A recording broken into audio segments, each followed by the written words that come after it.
Alright, maayong hapon mga bay. For today's video mga bay, feeling na ko mga bay, murag mubutuhay na ni mga bay. Og ako na lang siyang i-transfer mga bay sa sudanan mga bay, nga Sierra Isa. Og let's go. A few moments later. Og karon mga bay,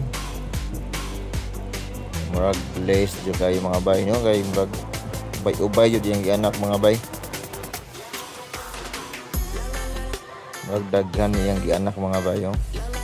O wala pa siya nahuman o panganak mga bay. Og ako na lang ning paabuton mga bay nga mahuman siya panganak. Ako na ning siya patiwason og anak mga bay. Og diri na taman mga bay, maayong hapon sa tanan. Og happy fish keeping.